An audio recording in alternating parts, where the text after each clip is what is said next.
Graciela de Paraguay, que bien.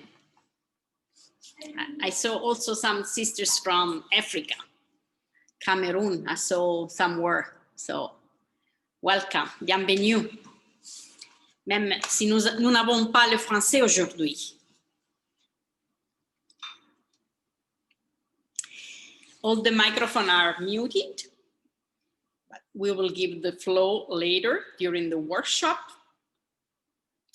We are already recording, so I hope that all of you can listen to the translation well. If you have any problem, you can write to us. Bom dia des Brasil. Bom dia. Bienvenida, hermana Claudia. Gusto verte.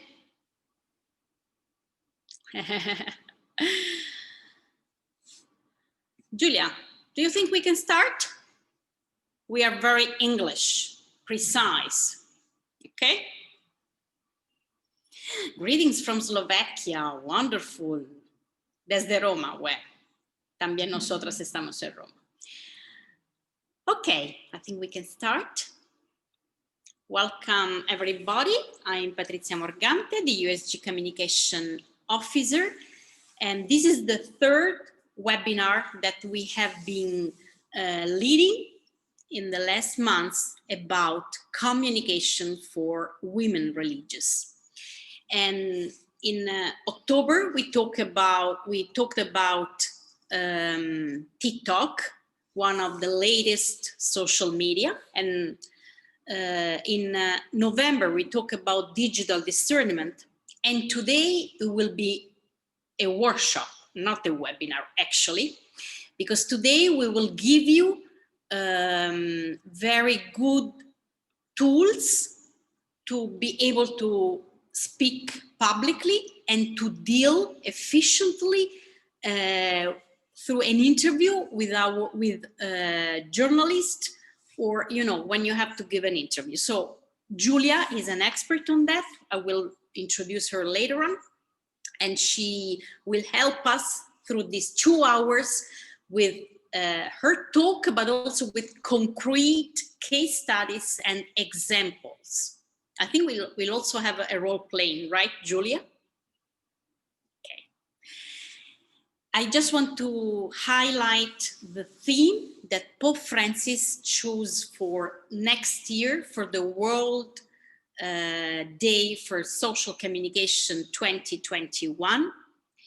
That is, meet the people where they are and who they are. I think this is a very profound theme, because communication is not to be in the air, but is to meet the stories of people precisely where they are and how they are and who they are. Okay, I think it's time now to give the floor to Julia. Julia, I will let her to introduce herself. So I will just say a couple of words. She's Julia Isabel Cirillo. She's a woman of the world, actually, because she has different nationalities, and that helps to have a wider horizon also in communication. She's working at the USG together with Uta, that you can see among the participants. They are dealing and managing the latest project of the USG that is related with advocacy. She will tell us more later. Uta is the project manager. Uta, I will look for you so you can be seen. Here you are. Here we go. Uta from Germany. She's the project manager. So Uta, perhaps you can tell us something more later if you like. And Julia, she's the communication officer of this campaign, advocacy campaign. So Julia, you have the flow so you can help us and accompany us.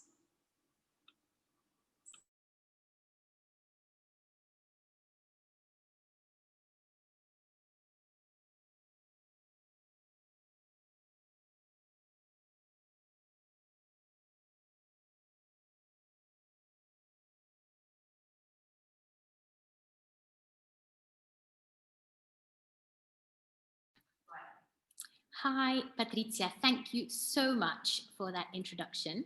And hello to everyone joining us from all over the world. It's so exciting to be with you all this afternoon. So just to introduce myself again briefly, as Patrizia said, I'm Julia. I am, in fact, a woman of the world. I love that definition. I think I'm going to start putting it on my business cards. I am originally from England. That's where I was born. My mum is English, but my dad is Italian, and I grew up here in Rome. And currently I'm based in Spain. So in fact, I have been all over the place, but today I'm in Rome with Patrizia and with Uta.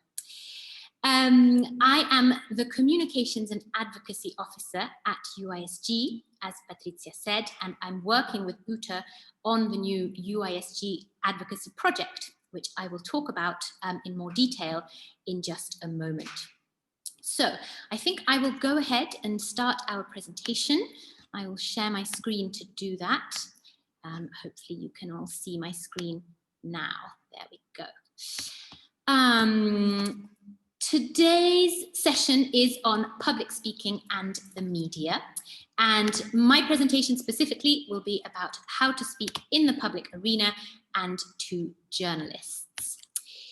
So, first of all, I wanted to introduce the word advocacy and the concept of advocacy, because it's a word that we're using a lot at UISG these days, but it's a word that's sometimes a little difficult to define.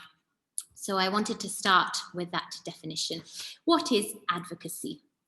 Well, the Merriam-Webster Dictionary online defines advocacy as the act or process of supporting a cause or a proposal. And in international development, which is the field I've worked in before joining UISG, really that means that advocacy is any work that we do to speak up for the needs and for the rights of marginalized or vulnerable groups. And of course, it's also the work that we do to empower those people and those communities so that eventually they can speak up for themselves. Now, UISG has an advocacy statement. This statement is something of a work in progress, so it's not a final version. But I think it's interesting to share it today so that you can have an idea as well of what we're talking about here at UISG when we talk about advocacy. And this is our advocacy statement as it stands. We are your sisters. We are committed to advocating for you and together with you, sharing a journey of care for people and for the environment. We believe in a world where everyone experiences a sense of their own human dignity. And we build our vision and mission on evidence from our work on the ground. So, what is the advocacy project that Uta and I are working on? This project is called Religious Sisters Advocating Globally for Human Dignity and the Earth. And as we said in our statement, these are really the two pillars of our advocacy, the two areas in which we'll be advocating for human dignity, so that everyone experiences a sense of their human dignity in the world, and for the care of our common home. This project has three main objectives: an objective around communication, an objective around training, and an objective around networking. Our first objective is improving recognition of the work of women religious towards achieving the Sustainable Development Goals, the UN goals for international development, working towards the year 2030. That's our goal for communications. Our goal for training is building the capacity of sisters to advocate on issues that affect the world's most marginalized and most vulnerable communities. And our objective for networking is to create spaces that are convened by women religious for dialogue on key development issues. Now, many of you will know about this project already, of course, because many of you took part in the pilot campaign for this project, which was launched at the end of September and was called You Are My Sister. The campaign, which many of you volunteered to take part in, and we are so grateful for that and for your contribution to the huge success that the campaign was in the end. The campaign aimed to highlight the work of sisters to serve some of the most vulnerable communities in the world during the COVID-19 pandemic. This campaign highlighted stories of sisters from 4 countries in the end, from Kenya, from India, from Brazil, and from Cambodia. And the videos for this campaign were viewed almost 18,000 times in total. So we managed to reach a lot of people. And it also led to some really interesting media engagements, with journalists and with online media platforms. And in fact, today's session is partly built on learnings from that experience and from those engagements. So I just want to say thank you again to everyone who took part. So I think we're ready finally to actually get started. I just wanted to run you through what we're going to do today. So my presentation will be on how to speak in the public arena and to journalists. After that, we'll have a question and answer session to clarify the presentation, to expand on anything that you'd like to hear more about. Then we will have a mock interview with Sister Jessica Salvagna, who is hopefully joining us from Cambodia today. I haven't seen her yet, but she should be with us, to talk about the role of sisters in responding to the COVID-19 pandemic, and a moment of reflection as well on that interview, what we can learn from watching someone else be interviewed. If we have time, we will also have space for some learning and sharing, for an open discussion on experiences of engaging with the media and insights that we might want to share. And finally, we will have some space for feedback, for comments and for suggestions. So without further ado, I think we're ready to start. The first thing that I want to talk about today is the media landscape. Now, I think we all know that we live in a world where the media landscape has changed enormously over the last 5, 10, 20 years. And that speed of change is accelerating every day. The media landscape is constantly changing. So it's very hard really to describe what it's like to engage with the media today, because new technologies, new ways of sharing information are constantly changing the way that we engage with the media. But I think there are a few things that we can usefully think about if we've been asked to take part in an interview, for example. So the first thing to remember, and I will give us a few examples in just a moment, but the first thing to remember is that the media landscape is a very crowded space today. So if you don't tell your story, somebody else will. And for those of us who are not used to speaking up about our work, perhaps, or about our experiences, I think this is a really key point. There are thousands, hundreds of thousands, millions of voices out there accessing the online platforms that have made information sharing so easy and so immediate. And if you don't talk about the story that you want to share, someone else will talk about it, and they may not talk about it as you would. They may not represent you in the way that you want to be represented, or showcase your work in the way that you would showcase it. So first of all, the media landscape is very crowded today. Secondly, it moves at extremely high speed. We live in the era of the 24-hour news cycle. We are constantly being bombarded with new information. So if you want to share your story, then speak now or forever hold your peace. The news cycle moves incredibly quickly. What is relevant today will be forgotten tomorrow. At the same time, and this might seem like a contradiction, but it's not really a contradiction, it's just a paradox. At the same time, you are always and forever on record. In the digital era, anything that you say can and will be used against you in the future, because everything that you say is on record, potentially forever, and can be found by anyone with access to the internet. So it's true that what you say is here today, gone tomorrow. It holds the attention of the media, of the news cycle for a very, very brief amount of time, but it also never quite disappears. And finally, sensationalism. We've all heard about, talked about fake news and misinformation, and I think it's really important to remember that a gripping story travels faster than anything else, however true and however important.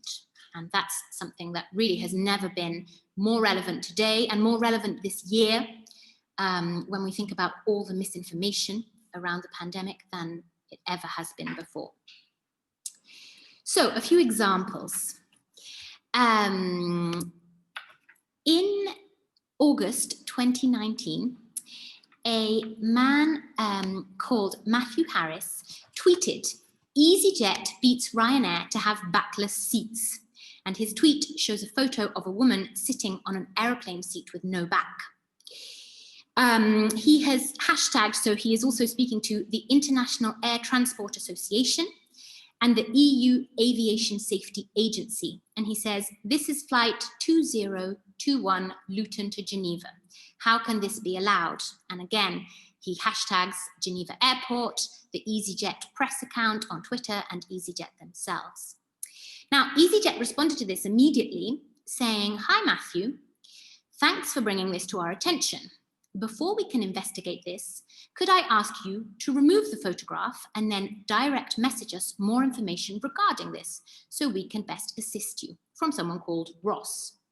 Now, do you think Matthew Harris took down his photo of someone sitting on a seat with no back? Of course, he did not. What happened instead is that his tweet was shared almost 30,000 times, liked almost 45,000 times, and generated 2,800 comments. So I think what we can take from this story is that EasyJet made a crucial mistake in this situation. They thought that they could shut down that conversation. They thought that they could take control of that conversation by asking Matthew Harris to postpone any comments until they had worked out what was going on. But of course, that's just not possible today. Once a story is out there, you can't take it back. The space is crowded and everybody is crying out to be heard. So I think it's really important to remember that when your time comes to share a story, you have to be out there kind of expressing it in your own words and making your side of the story, your version of the story be heard. Otherwise, someone else will show you in a different light. Second example, the high-speed news cycle. I think this comic, which is from the New Yorker, pretty much speaks for itself. We are all so saturated with new information all of the time that we cycle through this feeling of what's new, what's going on, and then we kind of encounter the surprise, perhaps, at something in the news, the feeling of dismay. It's often not good news, especially this year. A lot of the news has not been good news. We feel horrified, but as humans, we are not really programmed to feel emotionally exhausted by the news all of the time. At some point, we have to let it go. We have to move on. And so that's where the news cycle starts again. We resign ourselves to whatever was in the news yesterday, we forget about it, and we move on to the next thing. Now, you are on record. So in June 2014, Donald Trump, soon to be former president of the United States of America, tweeted, "Are you allowed to impeach a president for gross incompetence?" At the time, of course, he wasn't talking about himself, but this tweet became very funny, very ironic, and gained huge traction, was shared again by hundreds of thousands of people when the president himself was impeached in December 2019. What's important to remember here, and you can see my second example under kind of thinking about being on the record, what's important to remember is that it's not just what you have said, which is always on record, but also what has been said by people or by organizations that might be associated with you. So in October 2011, almost 10 years ago, Trump Hotels, the chain of hotels owned by the family of Donald Trump, tweeted, an apparently innocuous, apparently innocent publicity message. And their message was, tell us your favorite travel memory. Was it a picture, a souvenir, a sunset? We'd love to hear it. Now, this came back to haunt Trump hotels and Donald Trump himself when the president initiated his policy of travel bans in 2017. And somebody replied to this tweet by Trump hotels saying, my favorite travel memory is that time I fled communist Romania to a refugee camp in Austria, came to America, and years later became an executive at Google, creating tens of thousands of jobs. So I think it's really important to know when we're entering the media space, what it is that we have said in the past, but also what has been the position of organizations, of people that we are or have been associated with as well. And finally, sensationalism, and this is really the one that's perhaps most relevant in 2020. This is a message that was shared on Facebook, and it says, the 5G antenna is a threat to humanity. It is a more advanced technology to control the entire world. Now we are facing compulsory vaccination containing microchips, and lies are being told that it's for coronavirus. Everything depends on us. We must all say no to the 5G antenna. Now, conspiracy theories about 5G, the information technology, and its possible association with the health threat that we're all facing with the coronavirus pandemic have been spreading across the internet like wildfire and have led to some really serious real-world damage. For example, antenna being burned to the ground by people who had been persuaded by these conspiracy theories. This particular post was shared almost 9,000 times. And I think that really gives us an idea of the threat of sensationalism. Again, once a story has been shared, it can't be unshared. And it's much more difficult to counteract that damage than to prevent it. So I think it's really important to know when we step into the media space, in what ways our story might be sensationalized and in what ways our story might be manipulated, might even be lied about to make it sound more exciting, more controversial, because unfortunately, that's what sells. So now that I have made the media landscape sound sufficiently scary, I thought we might take a more reassuring look at what I like to call the media transaction. The transaction that you are entering into when you meet a journalist for an interview. Now, I think the key thing to remember is that we are all at risk of succumbing to the imposter syndrome. And when I say we, I mean especially we as women. We all know that feeling that we are not good enough to be here, that there's been some kind of mistake, that perhaps we've been overestimated, that people don't realize how little we know, that people don't realize the skills or the knowledge that we're lacking. So I think the first thing to do when you think about the transaction that you enter into when you meet a journalist for an interview is to fight that imposter syndrome. You are here and you have been invited to speak because you are the expert. And the really key thing to remember is that you are more expert than the journalist. The journalist can be intimidating. Perhaps they have a fancy looking microphone and lots of technological equipment. Perhaps they've flown in from another country, and that's a little intimidating too. Perhaps they're very confident. Of course they are. They're well practiced at public speaking. But you are the expert on this subject, and that's why you have been invited to speak. As well as remembering that you are the expert, I would say it's really important to remember that you create actual value. You create value that is both cultural and monetary. You have something that the journalist wants, which is a good story, and you have something that the journalist makes a living from. The journalist makes a living by selling your story, by sharing your story. and you want that story to be shared. So here we come to the third point, which I think it's useful to remember. A good interview happens in the space where you can reconcile your agenda, the story that you want to share, with the journalist's agenda, the type of story that they want to talk about. You and the journalist both have something to gain from an interview. You both have something to gain from this transaction.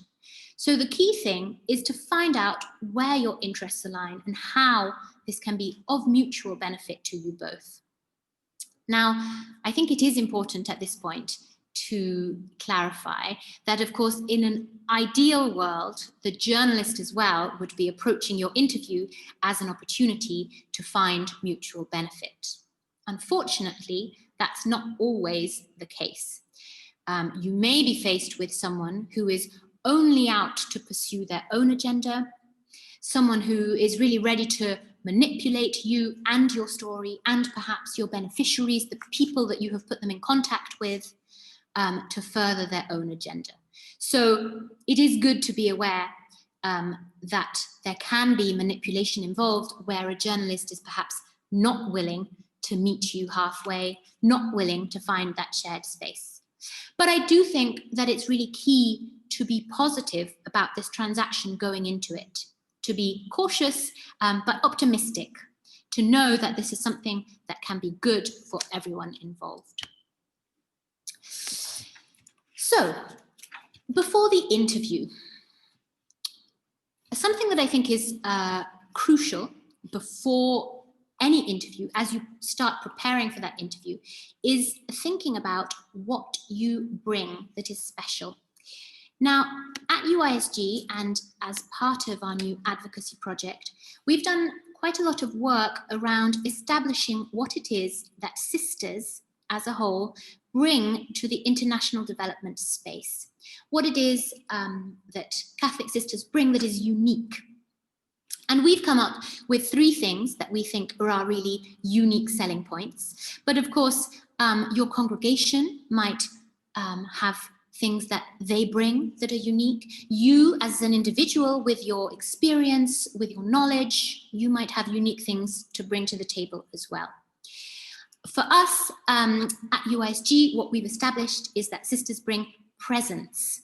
They are on the ground and they always have been before, during and after any crisis. And that's something that is very unique to sisters in the world of international development. Many organizations turn up at the time of a crisis, aren't really embedded in the situation on the ground, perhaps don't have the full contextual knowledge, and then might leave again once the crisis is over. So I think it's really important to acknowledge the presence of sisters, also the knowledge that sisters bring, because they live side by side with local communities and not, as I once heard someone say, out by the airport. It is true that international communities in the development sphere often live in their own little enclaves, in their own little villages, communities that are not always integrated with local communities. And finally, sisters bring their values. And at UISG, we define those core values as respect for the human person, solidarity with the marginalized and the vulnerable, and collaboration with all people of good will. So I think going into an interview, it's useful to think about what you bring, whether that's as a sister, as a person, as someone with a certain area of professional expertise. What is it that's unique about you? That can really help as well to fight the imposter syndrome, to remember the expertise that you bring to the table. Now, before the interview, you will also need to think about what you want. I think having a clear objective for any interview is really crucial to making sure that you communicate what you want to communicate. I think that what you want from an interview can broadly be divided into 2 areas. There's what you want to achieve, the result that you want to achieve from this interview or from this public speaking engagement, and there's the impression that you want to make. So in terms of achieving a result, there are 3 key questions that you can ask.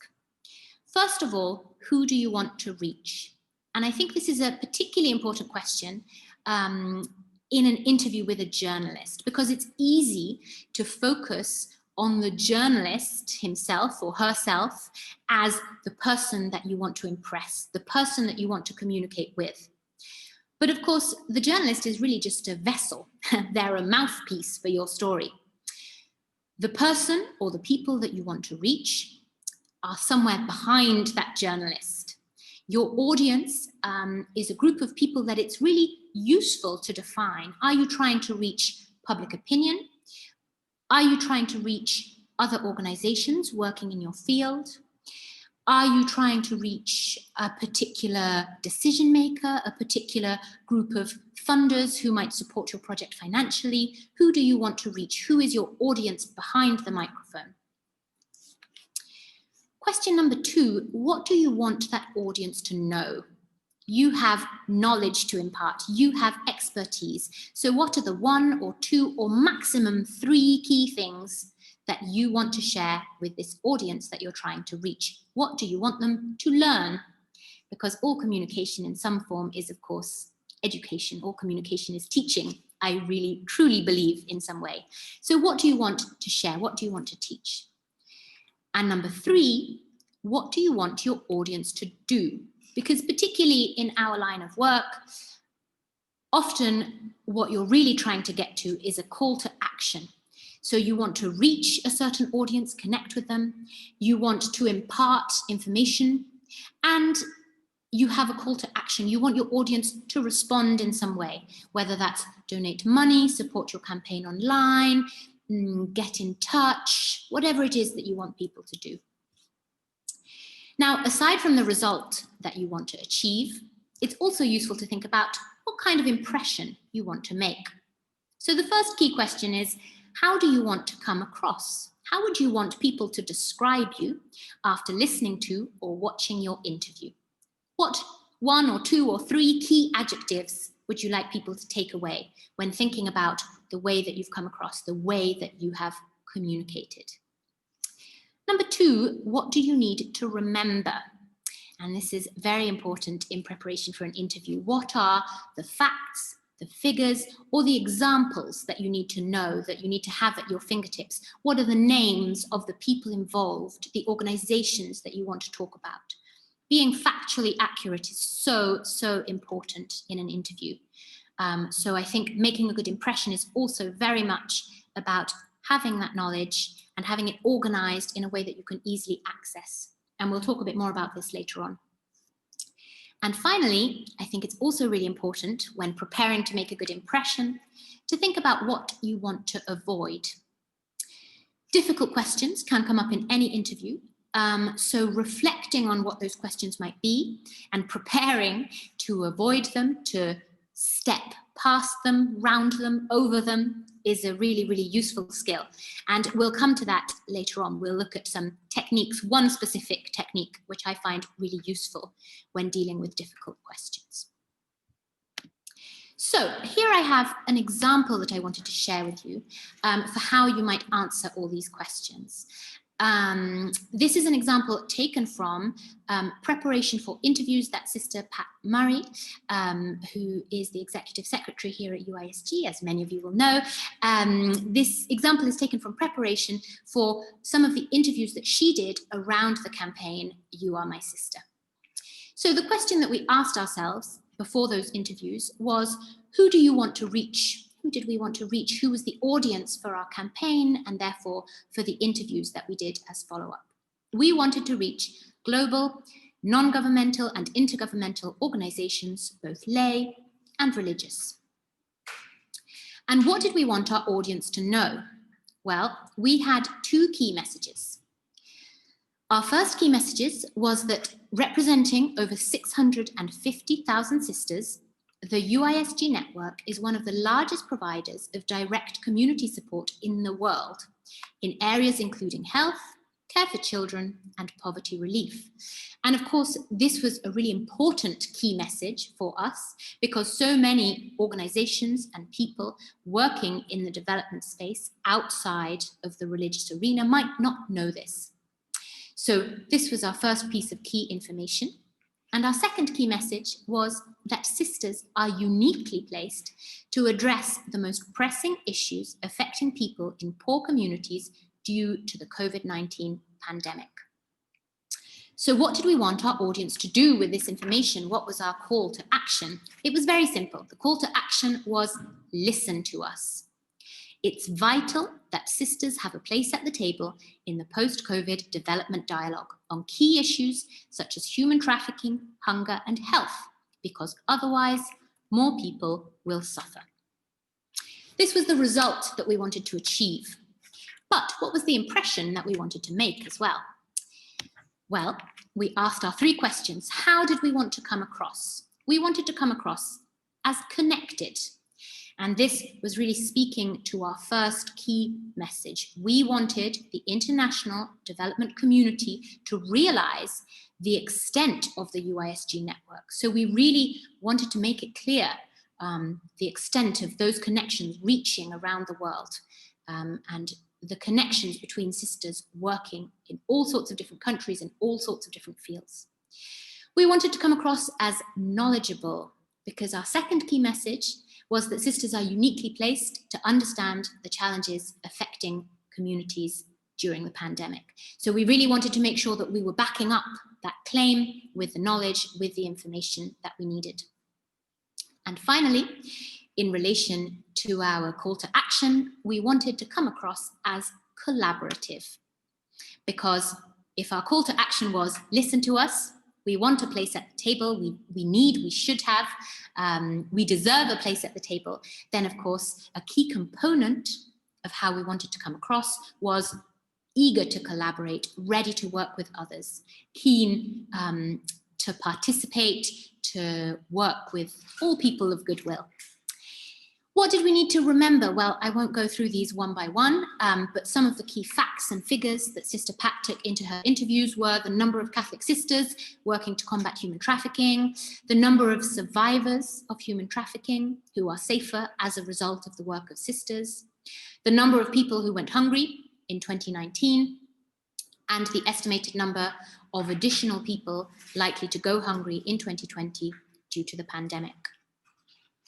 And what did we want to avoid? Well, we had a few key questions that we thought might come up and that we knew we didn't really want to answer. One was, who is funding this campaign? We decided that the funding of the campaign would be a distraction from our key message. That wasn't something that we wanted to talk about. We thought we might be asked if this was perhaps a PR exercise for the Catholic Church, to which, of course, we might have replied that if the Catholic Church were going to engage in a PR exercise, it would probably not be through the work of the sisters, who are too often sidelined by the PR of the Catholic Church. Of course, the most difficult question of all, perhaps, might have been, are you trying to distract from allegations of abuse and other issues within the church? And how exactly we would move away from these questions is something that I will come to very shortly. But I think the key thing here is part of preparing for an interview is also preparing for what you don't want to say. And it's easy to forget that when you have a lot to say, when you have a story to share. One more thing before the interview, and that is thinking about how you will build a connection. As we were saying, the people that you want to reach are behind the microphone, which is a long way away, really, because they're not hearing you speak directly.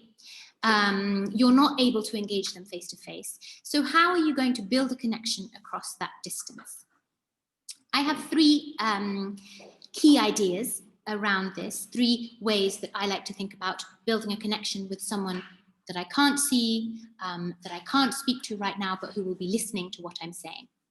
So the first is own the story. Be authentic. Talk about your lived experience, your personal experience, if you can, and express it in your own words. So nobody finds it easy to empathize from someone who is reading from a script, from someone who sounds like they're not really living the things that they're talking about. The more you have made the story your own, the more you have connected it with your own experience and your own insights, and the more you can express it in your own words, the easier it will be to connect with someone who is listening or watching. As well as provoking the listener to empathize with your story, you also just quite simply want to impress. You want to be memorable. And one way to be memorable is to think about delivering sound bites and not sermons. One thing that will often happen is that you will give a half-an-hour interview and then the journalist will take 3 minutes or 4 minutes or 5 minutes. And what they will choose will really depend on what they think is most catching, most striking, and most memorable. So you really want to give the journalist something that they can easily use, that's short, that's snappy, that's convincing without being long-winded. Think about delivering a headline, because that's what you really want to be, a headline. And finally, simplify and repeat. Less is more, so sometimes a longer explanation is not as clear as a shorter explanation. And always, twice is better than once. If you can get your message across 2 times, then go for it, as long as that message is short and concise. So I think we are fully prepared for the interview at this point and ready to move on to what we might do during the interview. A few tips for kind of staying on top of that feeling of wanting to control the interview while you're doing it. So the first thing that I would do when a question comes my way is think about this 3-part rule: affirm, explain, and illustrate. Any question can be answered following this structure, and it's a structure that really gives you space both to be clear and to repeat yourself, to build on what you're saying with examples, with kind of illustrations that can help connect to your listener, to your audience. So if, for example, Sister Pat were being asked, why is hunger one of the key issues that UISG has chosen to focus on for the campaign, You Are My Sister? Her answer might follow this 3-part structure. Number 1, affirm. So the short answer, the soundbite, is hunger is now the most acute issue facing the developing world. Of course, you need to explain that. So according to the UN report, State of Food Security and Nutrition in the World, almost 690 million people went hungry in 2019. And it's estimated that as many as an additional 130 million people may go hungry in 2020 as a result of the economic recession triggered by COVID-19. Here you have, of course, that knowledge, those facts, those figures that you prepared beforehand, that you have at your fingertips. And illustrating with examples, with lived experience. So the UISG campaign, You Are My Sister, highlights the commitment and the creativity of Catholic sisters in both India and Cambodia who have supported vulnerable communities at risk of going hungry during lockdown. And I think it is, of course, much harder to put this structure into practice when you're in the middle of an interview, when you're kind of talking freely. It's very difficult to stick to a rigid structure like that. But just to bear it in mind can really help sometimes to know where to start when we're faced with a question and to think about kind of what we need to get across by the time we've finished answering it. A few tips on how to speak during an interview. So, first of all, enunciate. And this is really key. Speak clearly, emphasize key words, because this can really help someone who is listening and not quite hearing you well to pick up the meaning of what you're saying, even if they haven't heard every single word. And remember, of course, especially if you're an English speaker or a Spanish speaker, that some people in your audience may not be native speakers of your language. So they may not have the same confidence with your language as you do. Number 2, think about expression. And here we have a bit of a paradox again. The really important thing is to practice your lines, rehearse them over and over and over until they sound totally natural and unrehearsed, which is a little bit contradictory, but the truth is that the more you practice, the easier it is to sound spontaneous. So practice, practice, practice, but remember, nobody loves a robot. Make sure that your practice is directed at sounding as natural as possible.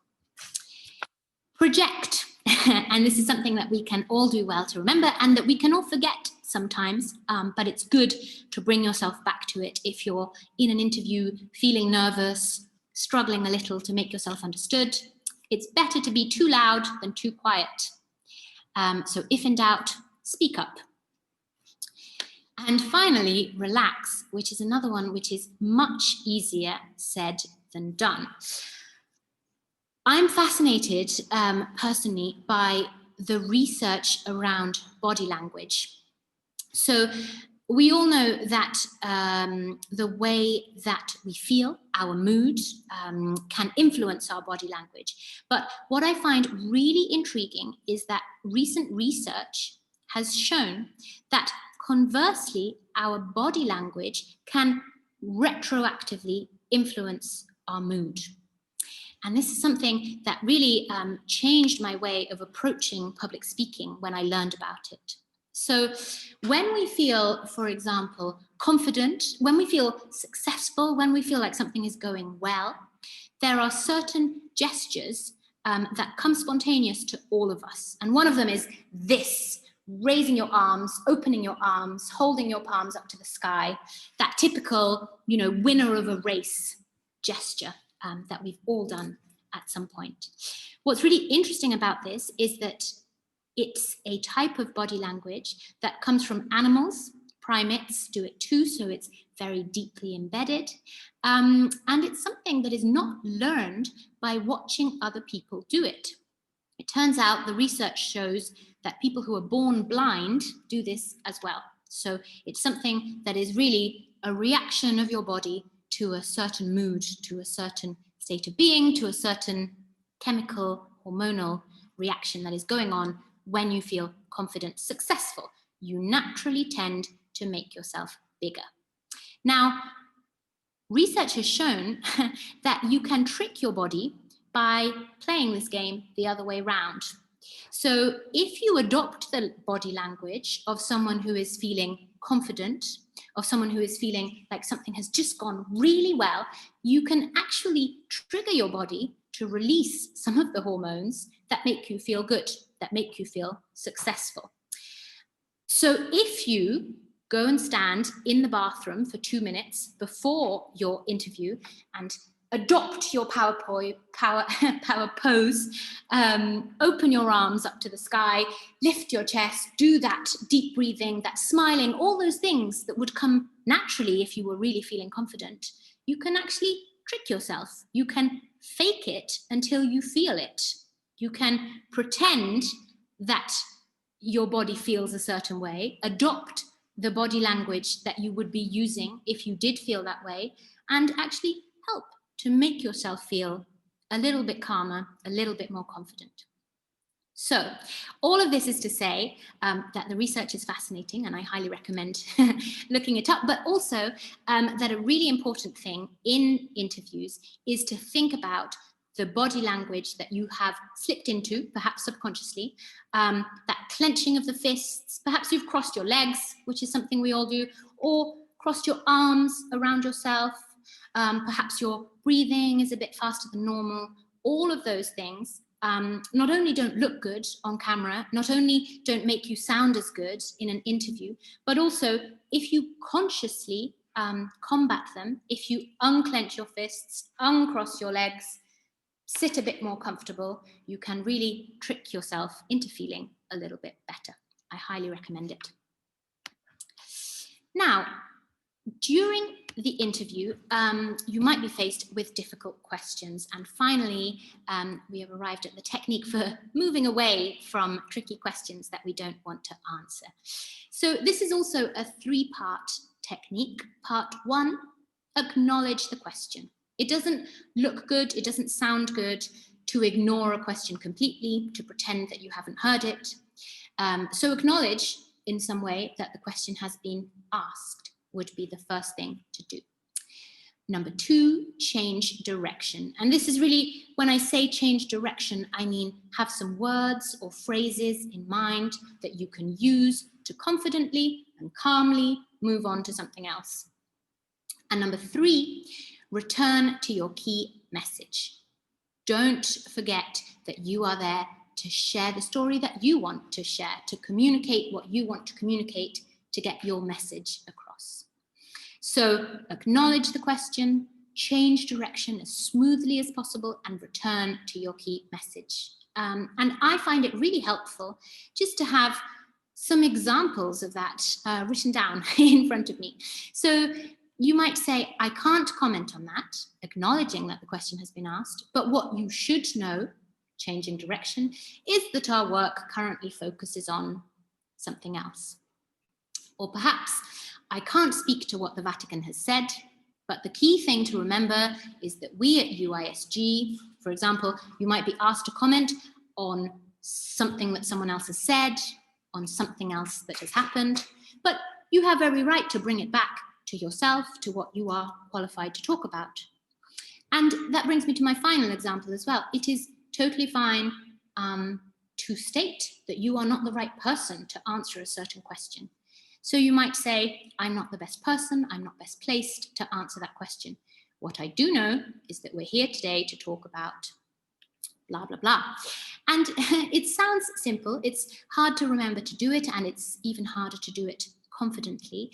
But in my experience, it really does work, because journalists will be loath, unless they are particularly kind of persistent, they will be loath to interrupt you. So I would say 95% of the time, you really can, surprisingly, get away with acknowledging that a difficult question has been asked, turning in a different direction, and returning to whatever it is that you want to say. Now, finally, I just wanted to talk about interviews online, because of course, in this day and age, many of our interviews will be via Zoom or Skype or Google Meets or any of the other platforms that we're all now suddenly using every day.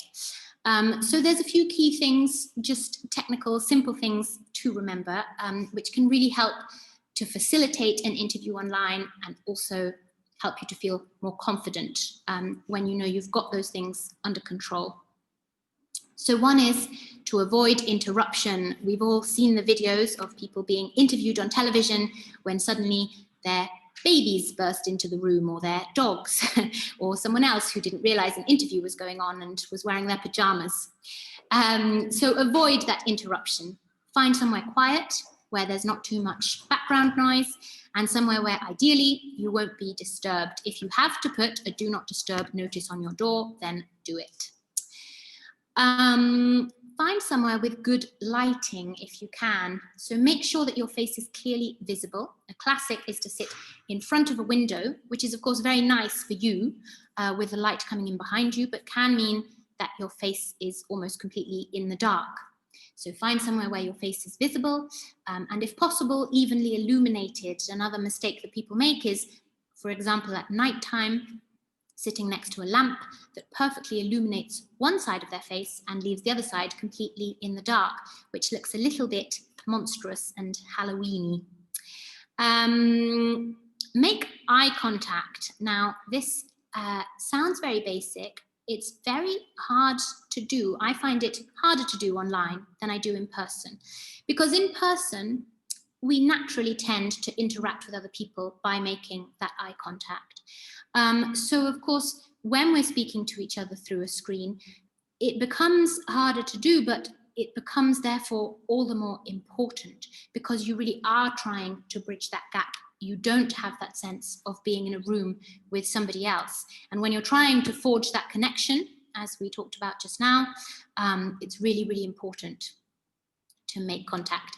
So keep your notes, for example, all those notes with your facts, your figures, your examples, keep them somewhere where you can minimize how much you look away from the screen. Because if you've written up all your notes and then every 2 minutes you're looking to the side, turning your head to check on them, that can be very distracting, and it can make it really difficult to forge that connection through the screen. Think about your body language, and this is something that we've just talked about, and the same really goes for body language as for eye contact. It's less natural to kind of focus on your body language when you're sitting behind a screen, because you might be at home on your own and, you know, on top you're looking smart, but the bottom half of you is just wearing pajamas, and it's harder to conjure that sense of behaving in a certain way because you're in a room with another person. But that's why it's all the more important. Remember that you're always on screen, not just when you're being spoken to, a mistake that we've all made in meetings, and smile. Again, trick your body if you can. If you look like you feel good, you will feel a lot better eventually. And finally, technical issues, and this is of course the one that we can't control in online interviews, but know that technical issues can come up, and that the best way to deal with them is to stay relaxed.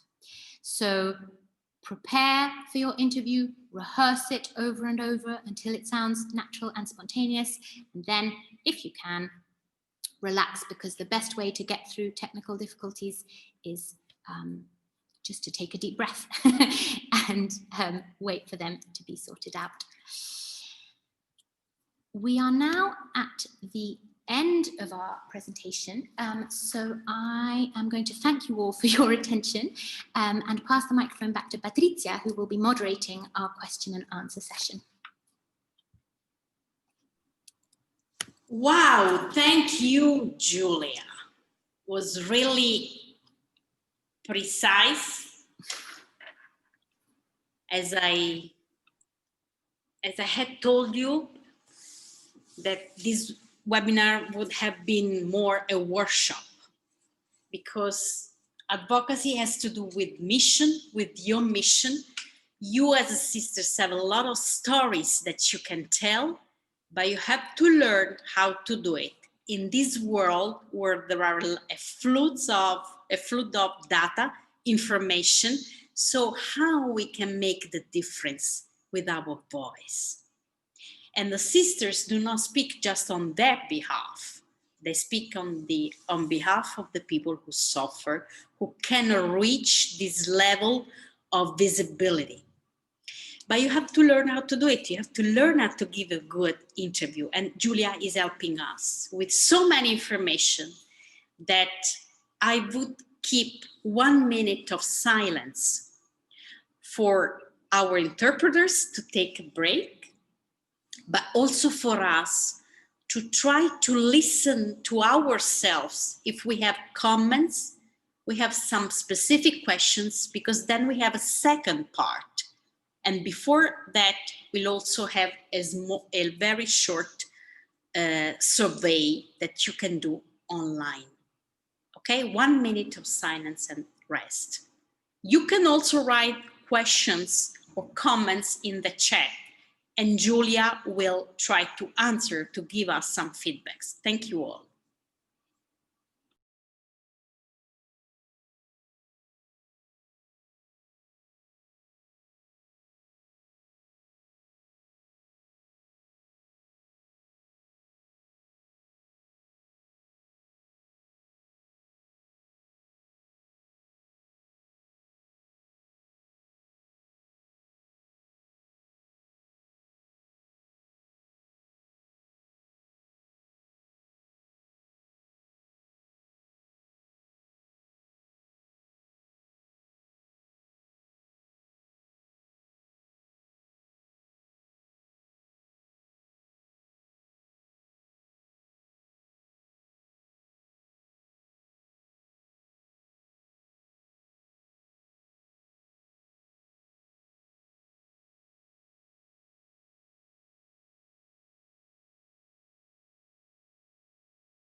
Thank you for writing in the chat.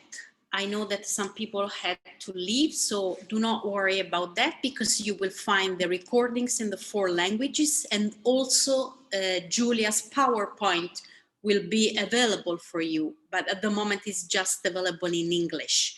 But it might help you to read what Julia shared with us, because I'm aware that it was very technical, it was very precise, but you know, I think she gave us a lot of good inputs. So Julia, you have a lot of questions here. There are one who just reached me privately, and I want to read it for you. So if you feel comfortable to give feedback. Can Julia also speak to difficult issues made public, such as responding to allegations of abuse that may have happened over 40 or 50 years ago? This is a very common challenge for many congregations, male and female, but I would like you to focus on female congregation, where they have to respond to allegations that happened many years ago, and perhaps the leadership team has to answer to something that doesn't know a lot about, actually. So which is your opinion, Julia, about that? Thanks, Patrizia, and thanks for that question. I know that it's a key issue and something that comes up again and again. So I think there are a couple of things that I would say. The first thing I would say is, of course, to remember the role of communications. The role of communication is to illustrate, to share, to explain decisions that have been made at an organizational level, that have been made by leadership. So I think one key thing to remember, if you are in the role of spokesperson for your organization, if you are the person who is responsible for communicating with the media, for communicating with the public, is that you do not have to shoulder alone the burden of making decisions about what is said. And it can feel like that. I myself have been in that position as the person whose face, whose voice is kind of reaching out to the world. It can feel like you have to provide the answers, but you don't. There is, of course, an organization, a community behind you, and you have every right to seek those answers before you provide them to a journalist. So I think, first of all, to know the boundaries and the limitations of your own role as a spokesperson is really important. I think in terms of actually responding to these allegations, my main advice, my main piece of advice, I guess, would be to always respond with empathy. And this is something that is hard to remember, because we don't really live in a society that values empathy. We live in a society where communication is so often aggressive about getting your point across first and getting your point across more loudly. But of course, part of communicating, and it's something that we haven't talked about today because it's a whole other workshop onto itself, part of communicating is as well listening. So I think a question about abuse is a question that requires empathy, that requires coming from a point of understanding and of empathy for the suffering of others. And I think in the way that we just talked about, the really important thing is to acknowledge the question. That's true in a technical sense. It's true when you actually kind of answer the journalist, but it's also true in a wider sense, to acknowledge why that question is being asked, to acknowledge that concern is valid, I think can really help communication to move forward. And finally, returning to what we said earlier, I think once you've kind of responded based on the limitations of your own knowledge and responded with empathy to the concern of another, all you can do is be honest about the things that you don't know. There is no question that you are forced to answer ever when you're in front of a microphone. And of course, there are risks in not answering. There is a reputational risk. There is a risk to what will be said about you when you don't speak for yourself. And that's something that we've discussed today. but there is nothing that you are forced to reply to. Julia, we have other very interesting questions. I select 5 for you and I will list it, so take notes. Okay, the first one is, you told us about to be in connection and know our audience. But what about when the audience changes so fast? It's very difficult to focus on our audience. First question. Second question, what if the journalist keeps asking the same question where we are turning around? What to do in this occasion? Third question, might be useful to learn more about the journalist, about the background of the journalist, for instance, or asking him, which is her precise goal for this interview. How many questions we can do to make to the journalist?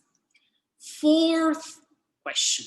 They are very difficult, the question. I mean, they are very intense. So perhaps we need another workshop, Julia, in the new coming year. The first question is about, we might be, as religious sisters, victims of fake news. How to deal with that? Not fake news in general, but when we are the victims. The last one. You talk about the posture and the attitude, the body language when we are interviewed. Can you tell us something when we are the people who are interviewing someone else? I don't know if you are able to answer all those questions in 10 minutes. Thanks, Patrizia.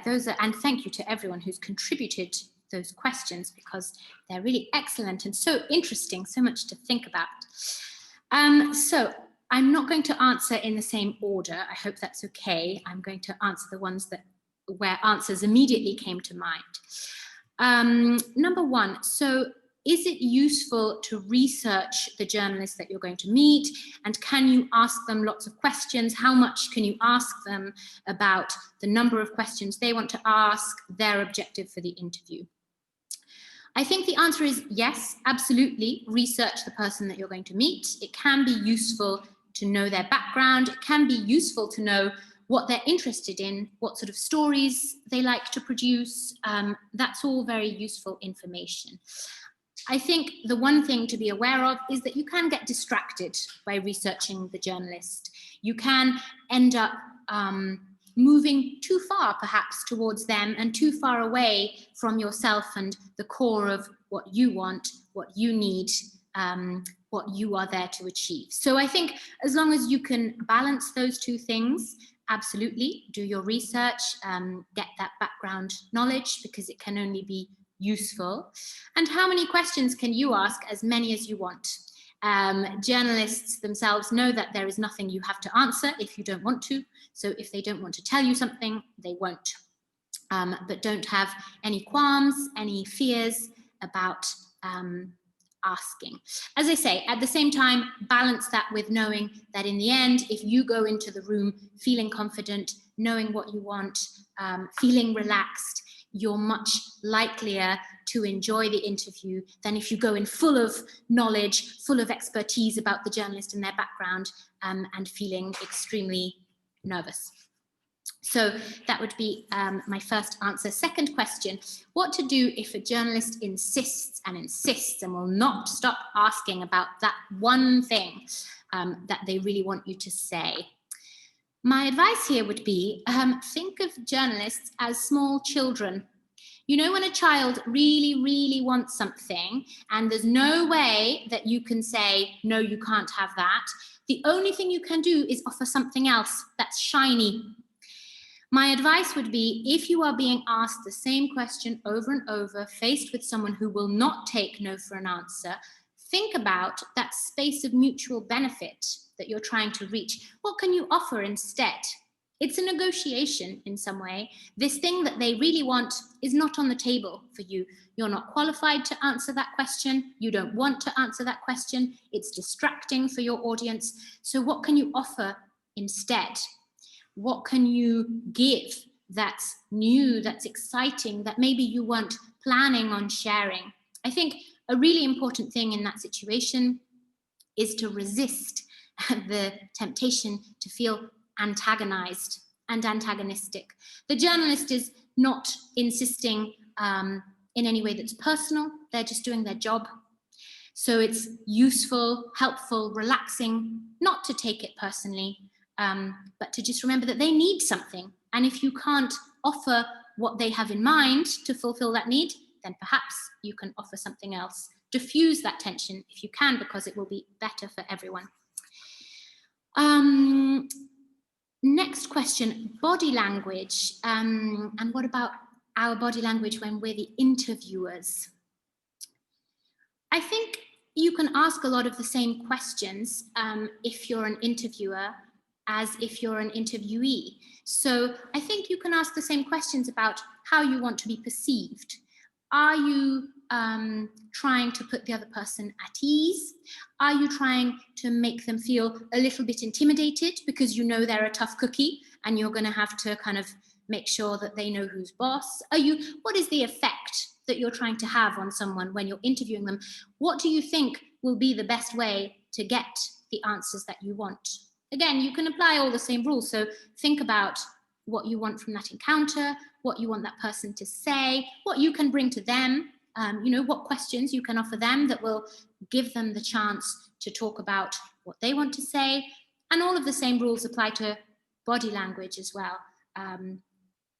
If you're feeling intimidated by the person you're interviewing because they're a huge expert and you don't know so much, then perhaps you need to build up your confidence, do some of those power poses.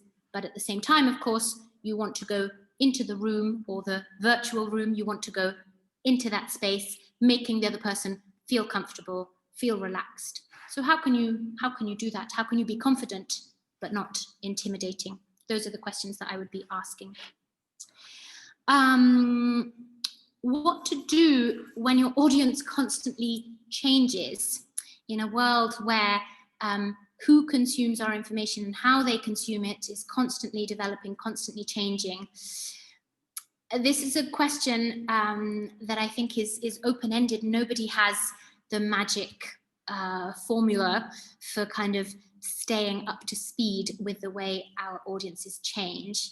I think my advice would be to break it down to the smallest level possible, to the lowest level possible. So do you think that your audience is made up of different groups of people? Do you think that they are accessing information about your work on different platforms? Break it down in all the different directions, segment it in as many ways as you can, so that you're really looking at the smallest possible unit of your audience.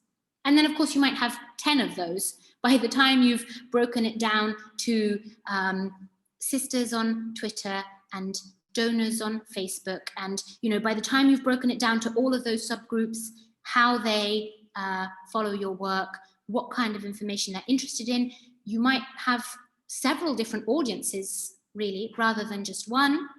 And so then I think there's also work around prioritizing to be done. You can't reach everyone all of the time. As we've said, the media landscape is saturated. It's full of voices, full of people. So the more you can target a group specifically, the easier it will be to make that connection. And if you have 5 potential audiences, maybe you need to decide which 1 or 2 are the most important. And finally, the 5th question, what to do when sisters themselves are victims of fake news? I think I've left this one to last because it's perhaps the most complex. I mean, that's an answer that you can build over years of work around communications. I think a really important thing is to reflect on how you are going to reclaim the narrative about yourself. So everybody, all of us, on a personal level as well as a community level, we all have a story that we tell about ourselves, a way that we see ourselves, a self-image, and more than a self-image, you know, because that's just static, but we have a self-narrative, a story about our lives, about our work. So I think when you're faced with fake news that you feel reflects badly on you, the thing to do is not to run around trying to counter those fake narratives, but to really center yourself on your own narrative, your own story. And again, this comes back to some of the things that we've said today. You know, you don't have to answer every question about yourself. You don't have to deny every piece of fake news about your community. Of course, there are risks in not doing so, and you have to evaluate those risks.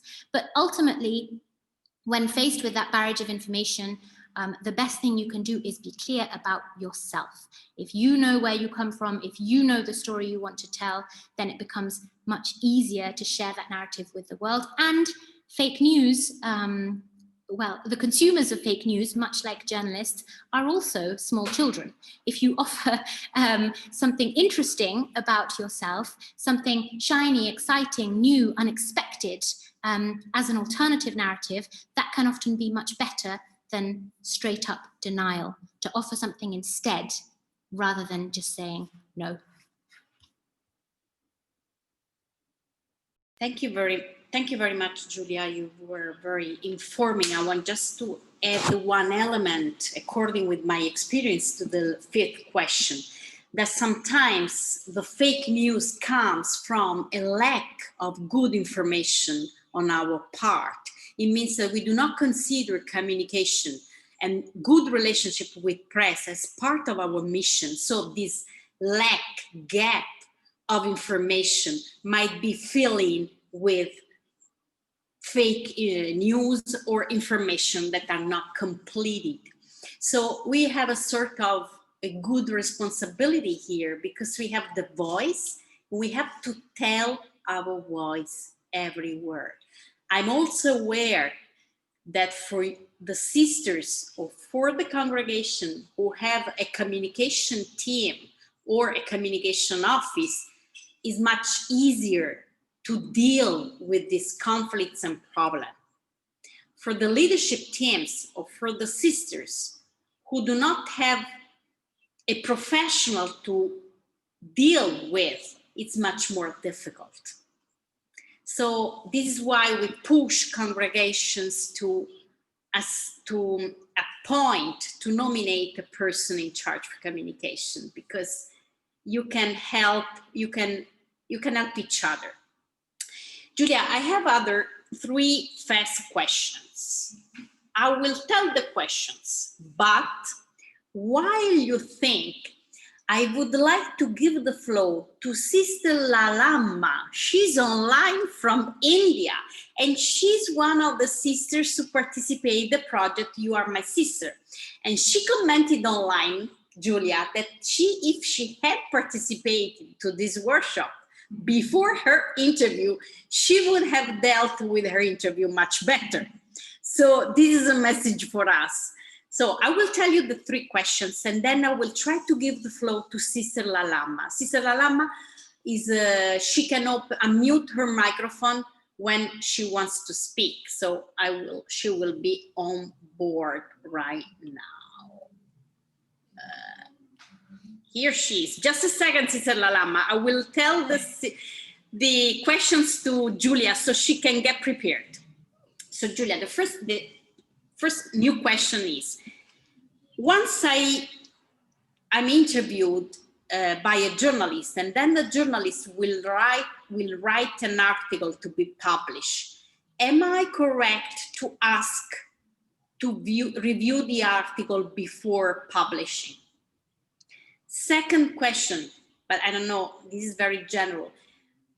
How to deal with a person who feels shame and embarrassed with a journalist? How to deal with this feeling? And the third one, this is a testimony from a sister from Latin America. I think it Paraguay, and she said, in my country, the voice of sisters are still heard. So how we can be a voice of hope when we give interviews? Am I clear, Julia? I have just one question, Patrizia, about the last question. When we say, so the voices of sisters, they're not heard yet, or they heard? They are heard. Considered as a... Oh, I see. So from that point of authority, what can sisters do to be a voice of hope? Okay, sure. Thank you. Thank you for translating in good English. So, Julia, you can get ready for that. And now we have Sister Lalama to give us a very short testimony from her experience. Good evening, everyone. It is almost 10 to 8 in India. So I'm so happy. I'm Sister Lalama, belonging to Dominican Sisters of the Presentation, province of India. And during pandemic, we had worked with food distribution, food kit distribution. I'm a social worker professionally. I work with the slum women and children. And from UISG, I'm so happy and proud to say our work was selected to publish in You Are My Sister, and I was interviewed by a journalist. That time I did not know any of these tips. Casually, I responded. So now as I listen to Gila Isabel, I feel like, if it was before my interview, I could have done much, much better. Now I got more tips. It helped me a lot. So thank you very much. It was such a wonderful sharing this day. So thank you, USG. Always you are very helpful to us. Thank you very much. Sister Lalama, how do you consider your experience with the press during this campaign? It was my first experience, actually, tell you, like this face-to-face interview. Of course, some other experience I had, but not like this face-to-face interview. And I had no idea about it.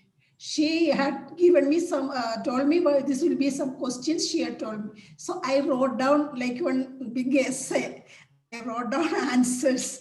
I read many times how to say, but when she asked, it was altogether different. So I was finding very little difficult, I found it. But after doing each question, of course, she encouraged me and said, okay, wonderful, wonderful, she said. But so it was, she had given me some kind of example, like this will be, I'll be asking. So my tendency was, how will I was a little afraid, first time to face like this big camera, all those things. But afterwards, as she's told us, I was relaxed. When I was relaxed, I was doing a little better, I felt. So thank you. Thank you. Thank you very much for being here and for your help during the campaign. Okay, thank you, sister. Thank you very much. So, Julia, we have some other question. You have just 5 minutes because we have other stuff to do. Thanks, Patrizia. I'm ready. So to answer those 3 questions, and again, all really interesting questions, so thank you to everyone who submitted them. Number 1, yes, absolutely. You can ask to view an article or a story that's been written about you before it's published. You may or may not get a response. Often journalists work to very tight deadlines and they may simply not have the time to share that story with you before it goes out. So I think there's absolutely no harm in asking. It's not something that journalists will be offended or shocked by. It's also reasonable, if you've seen that story, to make changes to any information that's factually incorrect. Of course, in the end, you have to accept that the journalist has told the story in the way that they wanted to tell it. But I think if there are mistakes, you can, of course, point them out. So yes, there is no harm at all in asking. Remember that if you don't get a response, if you don't get to see a story about you before it's published, it's probably not personal. It's probably just a kind of logistical issue. How to deal with people who feel extreme shame and embarrassment around public speaking and talking to the media. I think one really important thing to remember is that public speaking is not for everyone. Some people do not enjoy it, will not enjoy it, and no matter how well you prepare them, it does not fit their personality. That's not where their strength lies. So I think one really important thing is to make sure that if you can, you're finding the people who are going to enjoy it, because nobody wants to be forced into a role where they don't feel comfortable, and nobody really has anything to gain from kind of forcing someone into a role that doesn't fit them. So I think if you can, make sure that the people who really just don't fit that mold aren't forced to be the public speakers on your team or for your community. Having said that, many people feel some shame, some embarrassment that absolutely can be overcome. And I think there are two things that are really helpful, and I've spoken about them both before. One is empathy and the other is preparation. So I think when people feel ashamed, when people feel embarrassed about public speaking, a lot of that comes from small things that can be fixed. Do they feel like they don't look smart enough? Are they self-conscious about their accent? Is there a little thing that you can do in terms of where they do that public speaking, or how much time they have to prepare, or, you know, are there adjustments that you can make to the actual technicalities of that public speaking to make them more comfortable? And preparation is the other thing, because for a lot of people, public speaking is scary because it's an issue of control. And I can very much speak to that myself. Public speaking puts you in a situation where you are so exposed, and it's very difficult to control that exposure, to feel confident that you're going to come across the way that you want to come across when you have a live audience in front of you and they're allowed to ask you difficult questions. Those things are scary because it's difficult to control them. So I think understanding people's fears and then preparing, rehearsing, kind of doing as much as possible to make sure that everything feels under control. Those are the really two key things that I would say about preparing someone else to speak when it's not something that's comfortable, that's natural for them. Sisters have a voice, a platform, an authority. How can they share a message of hope? How can they be a voice of hope? I think the key thing to remember is that the hope is already out there in these difficult times. One thing I've learned since I started working at UISG, and particularly from working on the campaign You Are My Sister, is that sisters are doing amazing things all over the world, and they're not in the news every day because that's not what the news cycle is selling, not what the news cycle is consuming. But the stories of hope are out there, they are real, they are everywhere. And the hope doesn't have to be manufactured. It's easy to feel a little tired by the situation that we're experiencing right now. But there is hope all around us. And I think sometimes all sisters need to do is be more vocal about the amazing, inspiring, challenge-defying things that they are doing every day. So my key message would be, don't take yourself for granted, because the thing that you do every day may just be your daily work, but to someone else, it could be amazing and encouraging and invigorating. And I think we all have to do ourselves the honor of acknowledging how amazing we can be to someone else. Sometimes that's the best hope that you can share. Wow, Julia, it's difficult to answer so fast to many questions, and you can see in the chat that they keep writing questions. So perhaps we can have another session before we close. But now we have another important part, that while you and Sister Jessica will prepare, because now they will show us a role play, one will be the interviewer and the other one will be the interviewee. So it's a role play from which we can learn a lot. But before that, I would like you to answer a very short survey. It's just, the question is, did you, the question is, did you had experience with press in the past? And how was the experience? Good, bad, or no one? I didn't have any experience, okay? The survey is very fast, so you have to answer immediately. It's a good, I'm launching the poll right now, and I will show you back the results, and it's very interesting also for us to know about that, and Julia, and also for Julia. So please vote.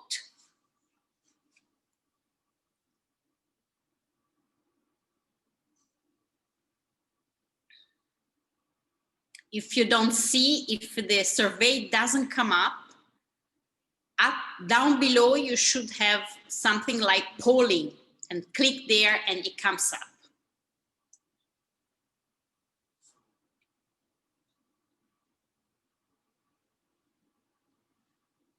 Many people didn't vote. Please vote. It's interesting for us.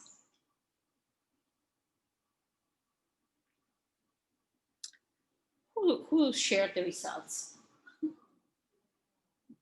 Doesn't matter. Don't worry. Okay. Don't worry. Sorry, we had a technical problem. Could you please vote again? You are doing. Don't worry, but it's interesting because the most voted was good experience, Julia. So this is an important information for you. Okay, thank you, Sister, for your patience. Yeah.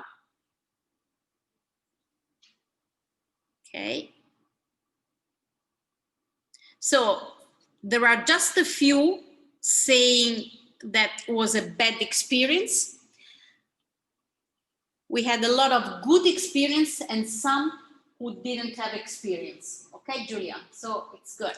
Okay, are you ready with Sister? Let's recuperate Sister Jessica.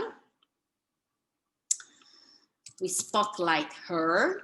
Sister Jessica, you can unmute yourself. Okay. Can you hear me, Julia? Perfectly. Sister Jessica, Okay. may I ask you to introduce yourself briefly before you start your role play? Yeah, I'm Sister Jessica Salvania. I'm a Salesian sister of Don Bosco, and I'm a missionary here in Cambodia and in Myanmar since 2015. Yeah. Hi, Sister Jessica. Thank Hi, you Julia. so much for joining us. It's great to see you today. So, as Patrizia has said, and as you know, we're here to do what I would call a mock interview. So, to pretend that we are, for example, on radio, and I am your interviewer, and I am going to ask you a few questions today about the campaign You Are My Sister. So let's start. First of all, I was wondering, Sister Jessica, if you could tell us a bit about your background and how you came to take part in this campaign. Oh, as I've said, I'm a Salesian sister of Don Bosco. And so in July, sometime in July, our Mother General, Mother Yvonne Lengua, sent a request to all FMA communities all over the world, asking us to share our experience, our initiative on how we have responded to the COVID-19 pandemic, what we are doing in our respective communities. And so, as an act of obedience, also to give voice to my sisters in Cambodia and Myanmar who have started doing many things for our brothers and sisters in need, I wrote what the initiatives that we are doing. And so, our Mother General, I believe, sent it to UISG as a way of collaborating with their initiative. And so it all started there. And I received an email from Utah telling me that our story has been chosen. I would say I'm elated because it is giving voice to my sisters. Actually, it's my sisters who are on the ground. It's not just me. It's the work of all the communities here in Cambodia and in Myanmar. And sharing this story is for me is a beautiful experience also of letting the world know what our sisters are doing here. Yeah. That's fantastic, Sister Jessica. Thank you.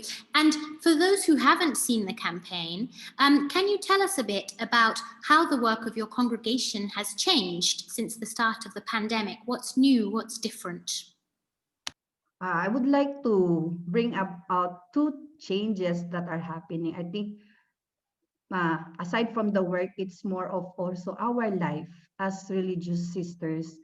I think it's bringing us to a realization how important it is to give attention to our emotional well-being, that is staying well, thinking well, feeling well, so that we can bring about transformation. We can deliver our services to our brothers and sisters in need. And from there, when we are feeling well and are able to think well in this time of pandemic, we are able to make the right discernment and decision on how to go about helping out our brothers and sisters in need. And from there, we started discerning. Now our schools are closed. What are we to do? Our girls are not with us. What are we to do? And so from there, we started uh, contacting our families who are, we know, are in bad shape because of this pandemic, because a good number of our parents have lost their jobs and our students have nothing to eat. And so we started reaching out to them, visiting them, contacting them, asking our social worker to visit these families. Mhm. And so Thank you.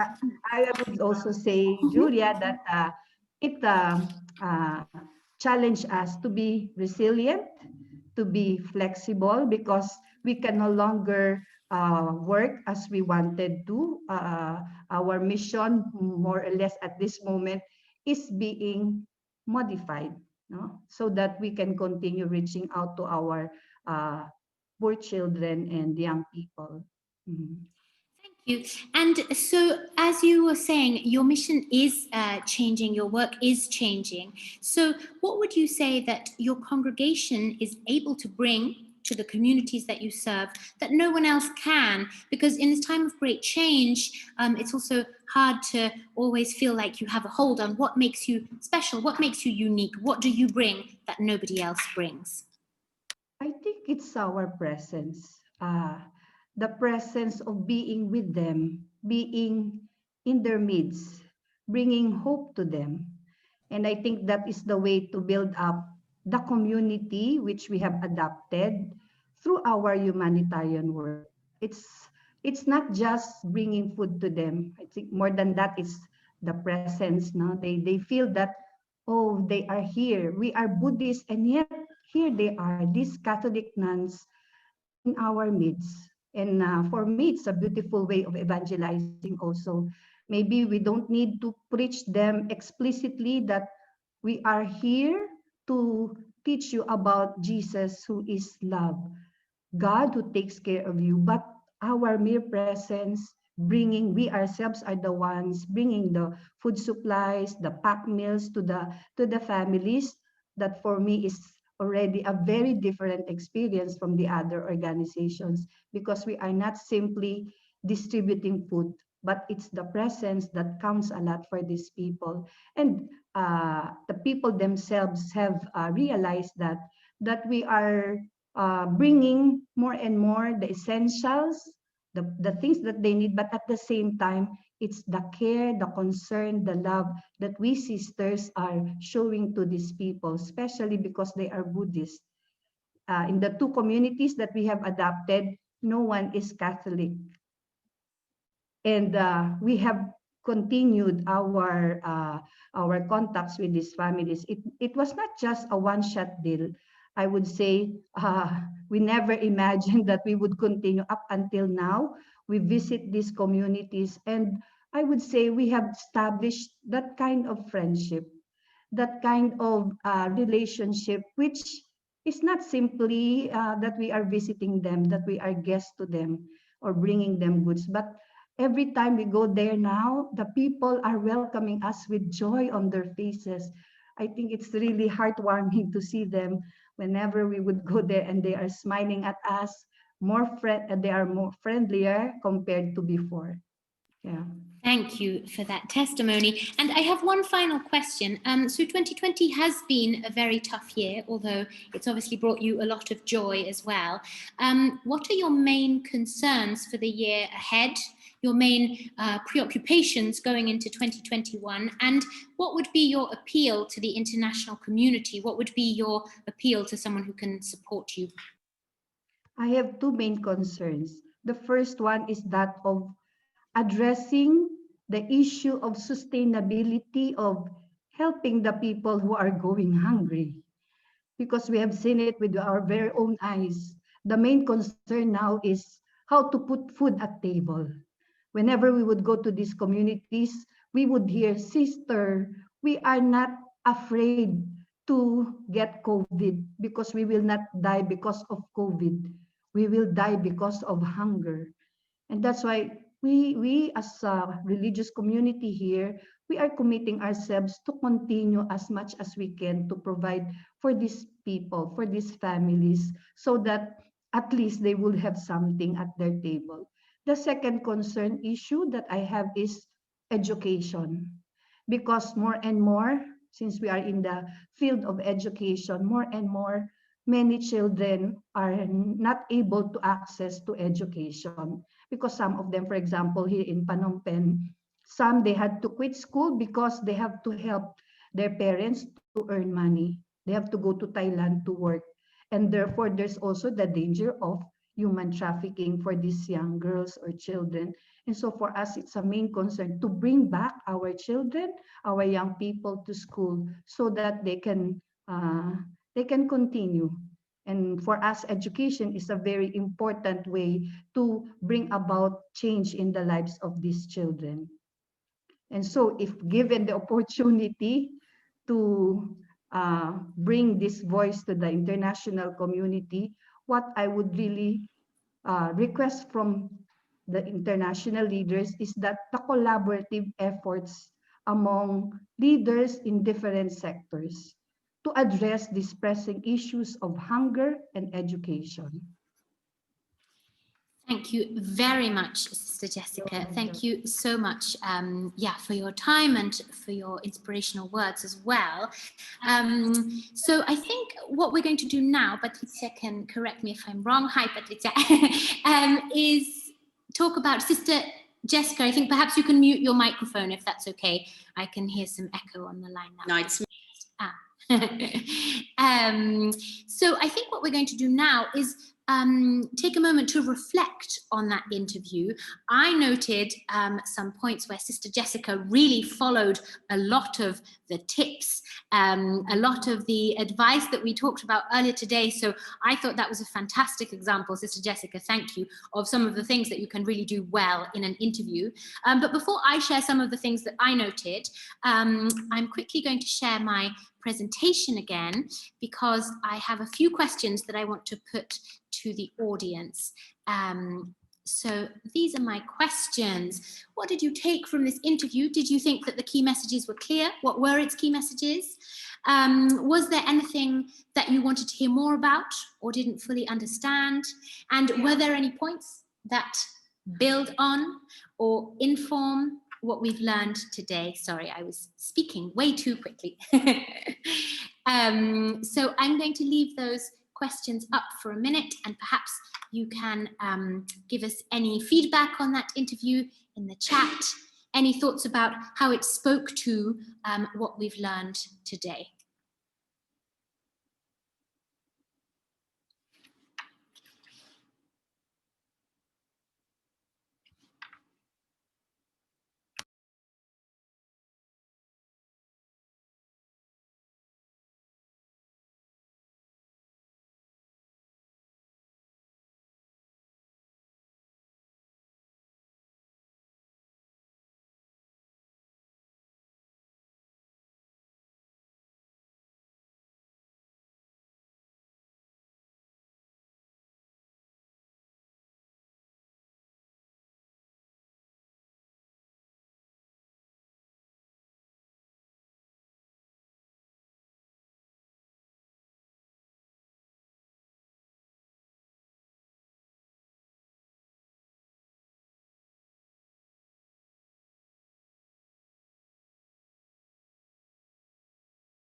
Thank you very much, Sister Jessica and Julia.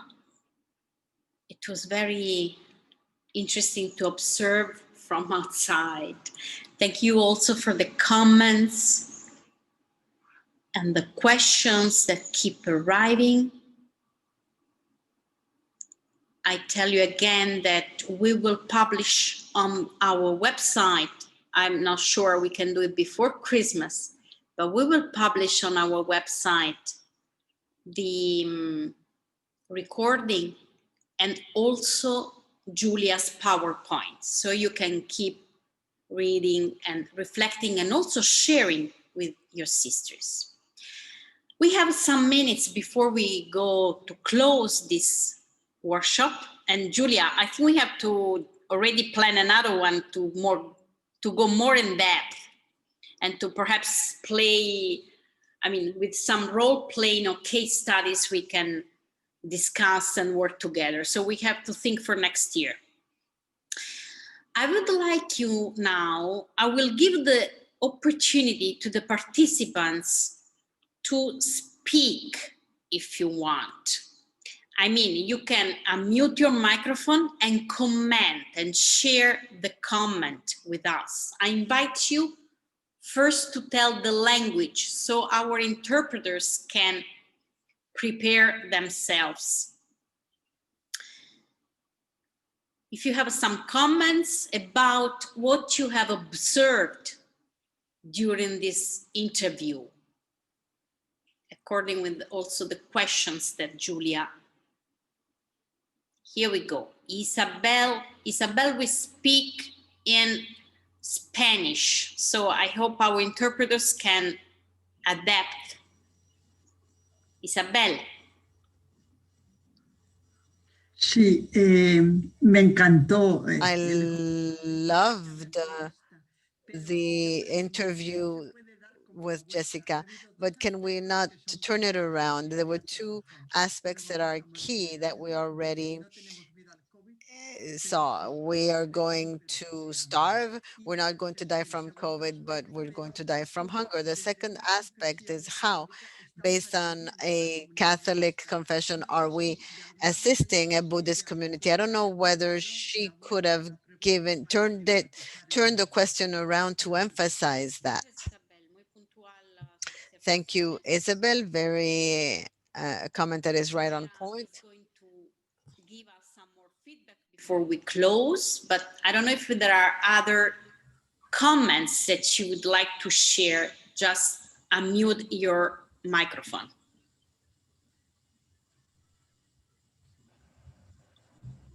Buonasera. Buonasera. Good evening. Good evening, Sor Giovanna. Here we go. First of all, I would like to thank you from the deep of my heart. I'm a Salesian sister as well. Sister Jessica, hi, dearest. I live in Jordan, and I'm sincerely happy of the possibility of having joined this webinar.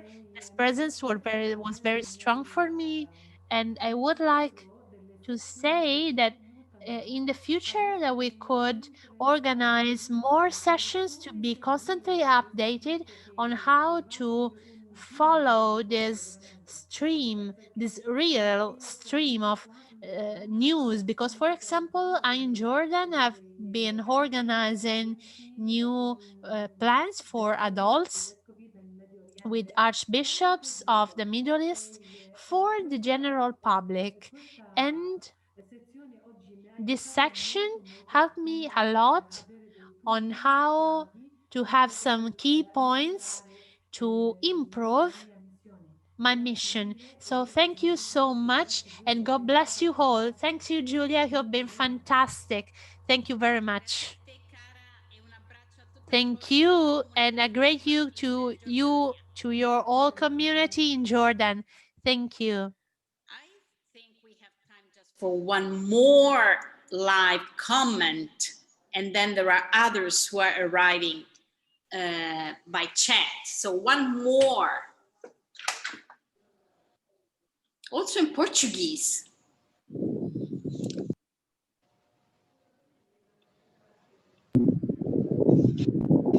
Sister Annette? Yeah. Good evening to the house. I'm talking from Cameroon. I just want to thank the organizers of this beautiful conference. I thank Julia. I thank Sister Jessica for her experience. I could not hold my tears when she was sharing about the witness of presence. And I am so pleased because in Cameroon, unfortunately, much of us was not reported. I hope from today, we will start reporting all that we are doing in this part of the world. There is so much that the Tertiary Sisters of St. Francis did in Cameroon, especially in the northwest region of Cameroon during the pandemic. I am so happy also for the presentation, and it is so wonderful. I hope to open a new page in my life for our congregation, for our province in Cameroon, and I'm looking forward to sharing this with my sisters, and we'll look for a way forward, how we can ameliorate, how we can do something to give hope to our own people in this part of the world. Thank you very much. Sister, which is your congregation? The Tertiary Sisters of St. Francis. I could see my sisters on board, Sister Afonsa Kiven, Sister Maxeline Mole, Sister Virgilia Zama, Sister Pia Kong. I could see them on board. Thank you, sister. Thank you very much. Thank you. Okay, Julia, I think we will continue because it's really interesting, but now the floor is yours to close. Yes, thank you, Patrizia. I just wanted to highlight a couple of other comments that have come in from the chat regarding Sister Jessica's interview. Sister Jessica came across as very clear. Her key messages were easy to understand. And she also came across as very relaxed, which I think was absolutely true. And one of the key points that I would take from this interview, if I were listening to Sister Jessica, is that she was really feeling the truth of what she was saying. I think we all experienced that. We were all moved by her words. She knew what she was saying, and it was so spontaneous and so heartfelt, so relaxed. So I think just wanted to highlight a couple of other things before we go. I also really enjoyed the fact that Sister Jessica said, for example, I'm going to mute all. Now you have to unmute you. There we go. No, thank you. I also thought that Sister Jessica did a wonderful job and in fact showed us another trick that was not in my presentation when she said, there are two things that I want to highlight about the responsive sisters, or there are two things that I want to highlight in terms of concerns for next year. When you start your answer, to tell your audience how many things you're going to say, to give them an idea so that they're prepared. Okay, point one, point two, an excellent tip to help structure an answer, to help make it more clear. So thanks again, Sister Jessica. Thank you all for being here today, for your participation. I feel, I have to say, quite close to tears myself. This has been very emotional. I really enjoyed it. It's been wonderful to meet you all, and I really hope that we can meet again soon.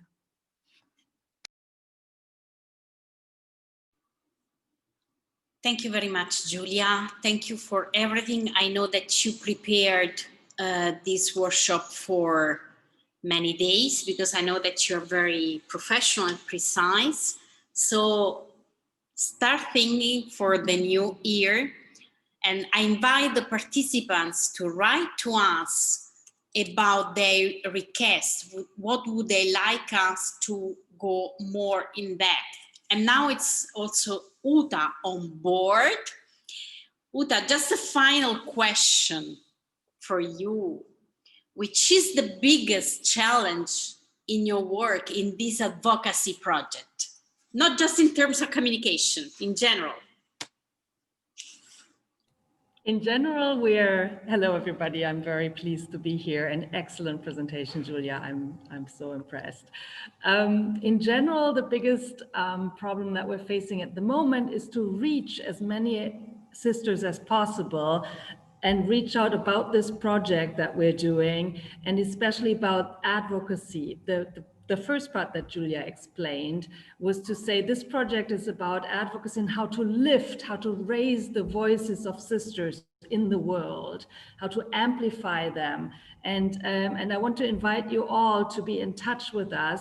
Those who have not got my direct email address, I will put it in the chat now.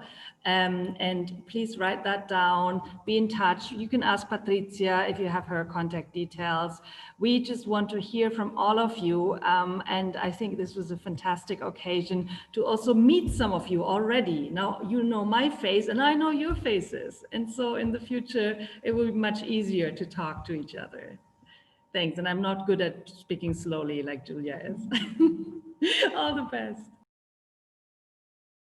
Thank you very much, Ulta. Actually, it's interesting that the three of us, as the three lay women, spend most of our time to highlight what you do as sisters throughout the world. This is our work, but the voice is yours. So this is very, very important. So thank you, Uta, to write your email, and also I invite Julia to do the same in the chat. But you know that I can give you their contacts, but we will be in touch. I'm very happy also to wish you a Merry Christmas. Despite this difficult situation, I hope that each of us will be able to bring light within us and in our surrounding. So in tomorrow, perhaps, or Friday, we don't know yet, will be released the message for Christmas from our president, Sister Yolanda Kafka, and will be online and will be, I think, released tomorrow. We are almost ready. So she will give you her words, but in the name of the USG, I want to wish you a Merry Christmas to you and your people and your communities, okay? A big hug to all of you, and thank you for participating. And stay tuned for the next year because we will have a lot of new events. Okay, now you can also open your microphone and greet all of us. Bye-bye. Bye-bye. Thank you. Bye. Bye. Gracias. Thank you. Gracias. Thank you.